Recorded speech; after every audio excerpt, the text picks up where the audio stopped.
The president of the United States is buying individual stocks, and every time you get a raise, you're actually losing money. What the hell going on? Y'all know the vibe. It's your boy D-Wall, co-creator of Think and Gen Wealth, back at it again with another episode for y'all for Wealth Talk. Dolo today, Brother Wolf doing his thing with Baby Girl, but I got y'all with some interesting data that came out regarding Trump's OGE report and also all the economic reports that came out last week when it comes to inflation and business inflation, etc. Without further ado, I created a little dashboard for y'all to get the data really transferable to y'all brain, make it as simple as possible. We're going to go over what the hell Trump was buying and why he was buying it, what that means for the stock market, what the hell's going on with inflation, what's going on with wages and growth, and what the hell can you do about it at the end of the day. Without further ado, let's get into it. I'm about to share my screen real quick. Boom. All right. So yeah. The president of the United States is buying individual stocks. For y'all that don't know, last week, Trump officially submitted his OGE report, which is his Office of Government Ethics, I believe is what's called. And essentially within this report, it lists all the trades that his estate was doing throughout quarter one. And quarter one goes from January to March 31st of every year. Okay? So from January 1st to March 31st, Trump's cabinet or him himself, whoever manages his portfolio, made 3,642 total transactions when it comes to the stock market. That means 58 trades per market day, which is wild. In total, the value of all those trades came up to $220 through $750 million. Okay, it's a super broad range, but that's what's reported within the OG reports, okay, the OGE reports. Now, throughout all these transactions, he had 2,345 buys and 1,296 sales. All right, so he bought 2,345 times and sold almost 1,300 times. So he's buying way more than he's selling, which tells us a lot. Now, the reason this is crazy is because we've never seen this with a president. All right, most presidents typically buy into index funds like the S&P 500, or they buy into some treasury bonds, maybe the 30-year, whatever the case may be, and they play it real conservative. Never have we ever seen a president buy individual companies, not even ETFs. He's buying individual companies. And that's crazy because you can, obviously, the conflict of interest when you're the president, you know a lot more than what others could come. We all know what's going on with that, but I'm not going to make this a political video. But that's crazy because it tells us as investors and people that are looking to profit within the stock market for a long time is that if the president is buying and they're showing us what he's buying, the blueprint is already established for us to double down on the companies that we believe in, especially if these are the companies that he's buying as well. Okay? We won't get into exactly what companies he was buying. Boom. We're going to break it down by sector. So we're going to start off with AI chips. First of all, Trump's buying into AI. All right? He's buying into NVIDIA, which is the nucleus of AI. And he's buying into Broadcom, which is one of the bigger data center builders, right? Now, this is really bullish because it kind of defeats the sentiment of anybody thinking this could be an AI bubble or that AI is not. The goddamn president of the United States is buying into companies that's the main benefiters and contributors to this AI revolution. If you are not convinced that it's not real and the president is buying into it, I don't know what to tell you. I don't know if Jesus himself got to come down here and buy some NVIDIA shares or whatever. But the president of the free world, the most powerful man in the world, is buying AI stocks.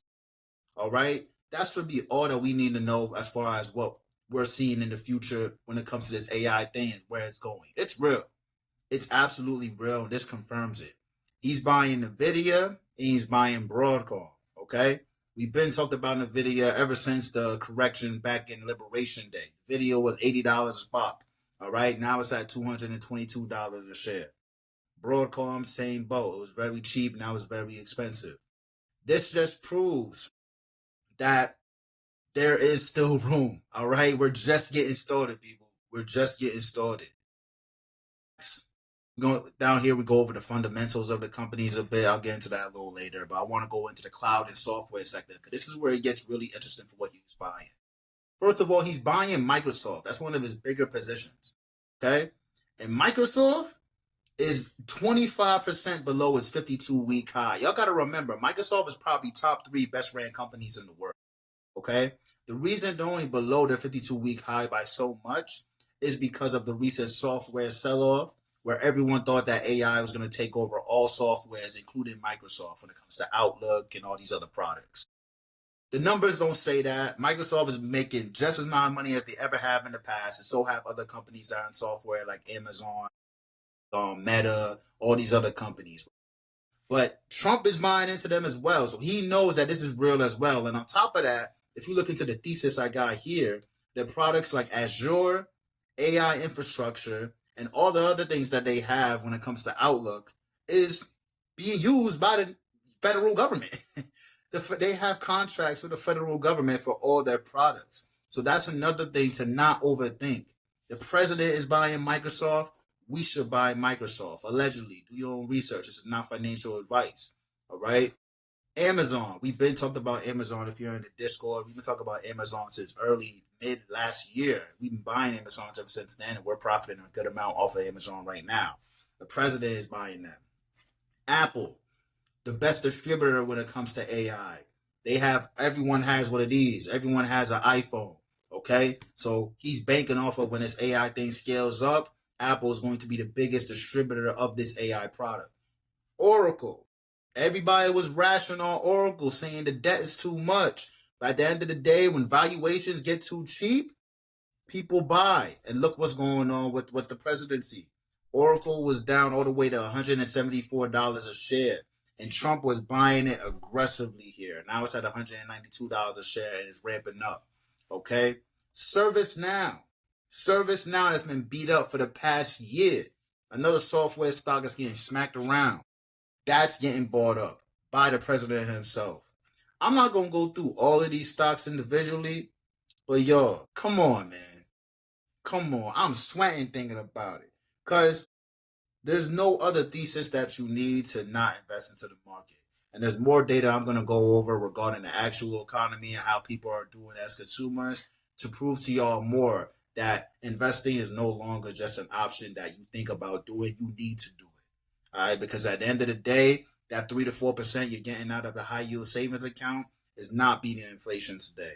We're going to go over the numbers specifically that shows you all that. But I want to double down on this specifically. The president is buying individual stocks. We don't have the leverage of not capitalizing on that. We don't got that privilege. We don't. We got to capitalize, y'all. And I think it starts right here. That Microsoft is at a great price still. If you're not in a Microsoft, dollar cost averaging $5 a day into the stock, there's a really good opportunity for you, in my opinion. That's what I would do. Oracle, I'm dollar cost averaging into Oracle as well. I think that's a decent play right there because it's still cheap and undervalued. Now is going to be essentially the AI tower for all enterprises within businesses that are using multiple agents. All right. And they're super undervalued, down 40% year to date. I think, me personally, our dollar cost average in the service now as well. The president is doing it. Feel me? Let's not overthink it, bro. Let's not overthink it, y'all. A lot of y'all's probably thinking, damn, I do I get that woo. But I ain't got no breach. I ain't got the bread to actually do it. And I'm going to explain why a lot of people feel that way, because right now we're in a thing called a K-shaped economy. And it's one of the most violent K-shaped economy I've ever seen, right? So boom, last week we had headline CPI, right? If y'all don't know what CPI is, that is Consumer Price Index. That's essentially the inflation that we see as consumers. You feel me? So when we go to the grocery store, when we get an oil change, for me, when we taking little Jimmy to the candy store to get him a Twizzler, the inflation that we see in them stores is what CPI is. That's what tracks us. That's been the hot is right now at 3.8%, and that's the highest it's been since May of 2023. Okay, so inflation is crazy right now. Now, the main reason headline CPI is so high, as you can see down here, is because of energy. Gasoline's up 28% year over year. All energy in general is up 18% year over year. Beef is up 14.8% year over year. It's mad expensive out here, right? So one thing that the Feds focus on to take out the volatility of gasoline and food is core CPI, right? So core CPI is literally the same exact thing as CPI. It's just excluding food and energy. So no gas, no food. You feel me? That's the highest it's been in a while at 2.8% still. So that's a scary part with inflation. And I think that's why people are feeling a lot of the pressure. Because even if you exclude the most volatile stuff, and we know inflation's crazy because of Iran and gas prices and this, that, and the third, the Strait of Hormuz, we know that, right? But even when you take out those volatile pieces, we're still violated. We're still not in a good place when it comes to inflation. And that's the scary part. I think that's why a lot of people are feeling the pressure when it comes to this economy. Even though we're seeing retail sales doing good and this, that, and the third, it's because it's a K-shaped economy. And what even speaks further into that is the 10-year treasury and the 30-year treasury. For y'all that don't know what these even mean, I got you, right? So the 10-year treasury, first of all, treasury bonds are essentially loans, right? When you buy a treasury bond, either it's a corporate bond or the government bond, whatever, any type of bond, you're essentially loaning somebody bread. So let's say I got the bond of D-Wall, right? Yo, I got a bond, come buy me, right? Boom. Let's say Mike, damn, I want to buy some D-Wall bonds. Let me go buy that, right? So essentially, Mike is loaning me money. And when Mike loaned me money, the bond of D-Wall, I'm like, back, good looking, Mike.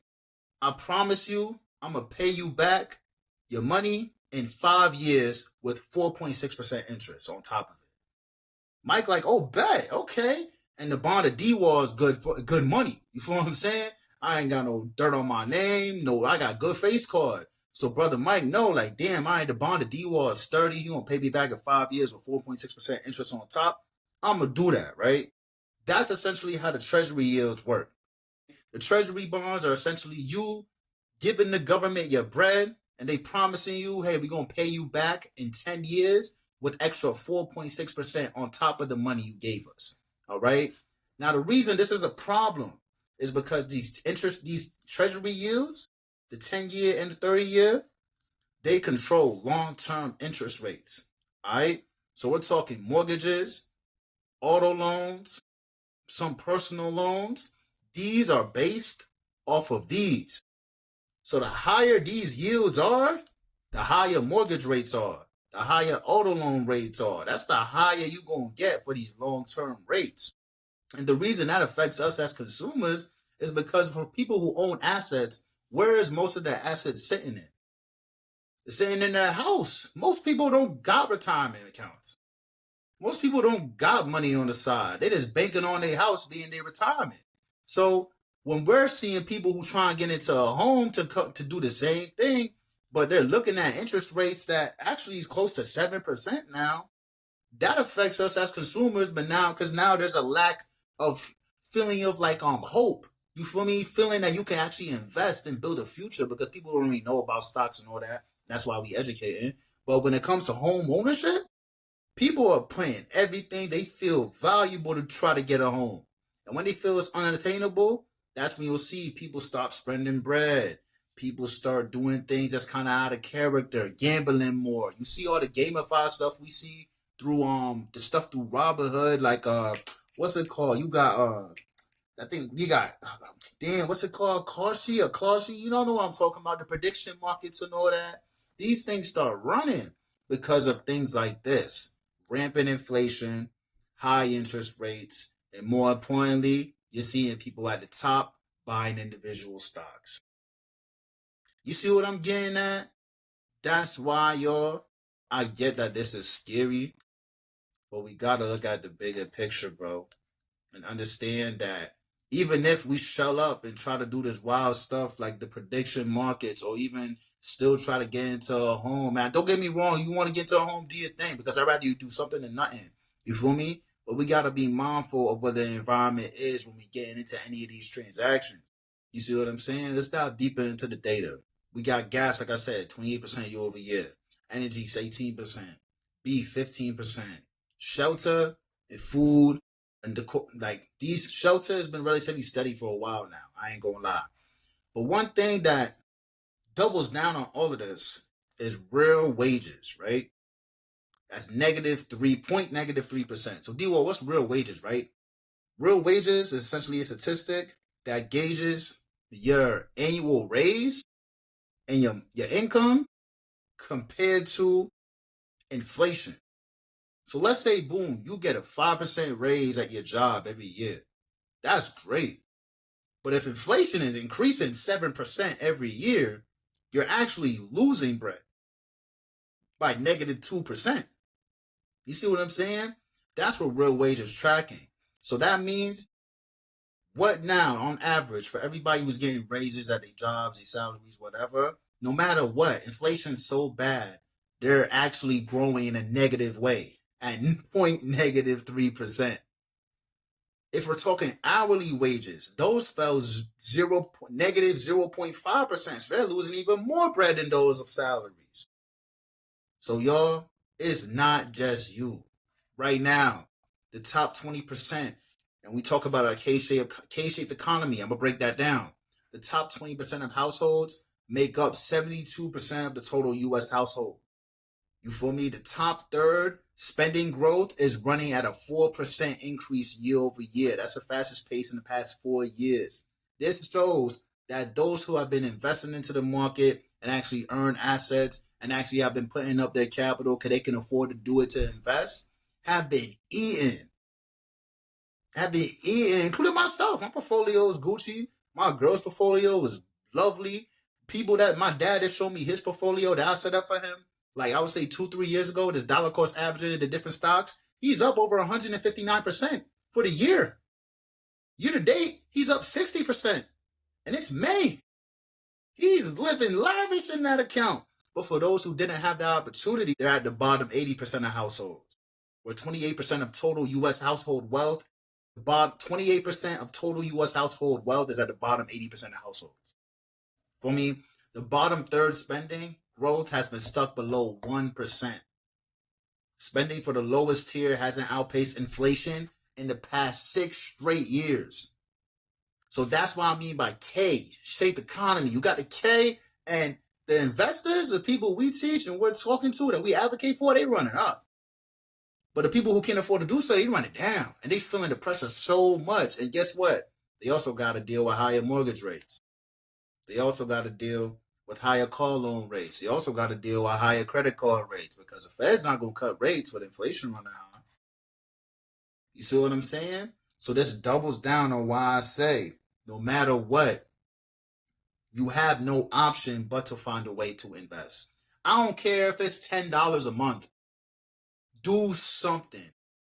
Develop some framework or some way to scrounge together $50 to $100 a month and throw that into an ETF, throw that into VOO, throw that into IGV, throw that into something that's going to get you at least a finger into the market. Not because I think this is going to be going up forever. No, the market's going to dip. The market's going to go up and down. But the thing about the market is about longevity, not the quick shit. You see me? If you can do that every single month for $50 to $100 a month, you'll win. For 10 plus, 15 plus years, you will win. You feel me? But you gotta find a way to do it. I know it sucks. I know it sucks, especially when you see the goddamn president doing it like willy-nilly. I know it sucks. At the end of the day, what are you gonna do? Cause this ain't getting better. This ain't getting better. This Iran war is still going. Gas is still gonna be high. End of the day, what are you going to do? Okay, looking at this chart here, spending growth for the top third has been running up. Spending growth for the bottom third. This is just a visualization of this down here. It's bad. I get it. 10.3% of 90-day plus student loans delinquency rate has gone. Like, I don't even gotta go over all this, bro. It's bad, bro. I get it, bro. It's bad. But we gotta find a way, y'all. Here's 3 ways y'all can do that, right? Number 1, budget out everything that you have coming out. Okay? Y'all know we live by the 50-30-20 rule, which 50% of your money goes to needs, 30% of your money goes to investments, 20% of your money goes to your wants. All right? Budget out, either look through your credit card statements, your debit card statements, whatever the case may be. Budget out everything that you have occurring on a monthly basis and use AI for it. Literally take your credit card statements for the whole year so far, throw it into ChatGPT, and say, hey, formalize an average cost for each category that you see within these statements. And you'll see what it is you're spending every single month for each category. Either it's wants, investments, or needs. You see what I'm saying? Figure out where your money is going.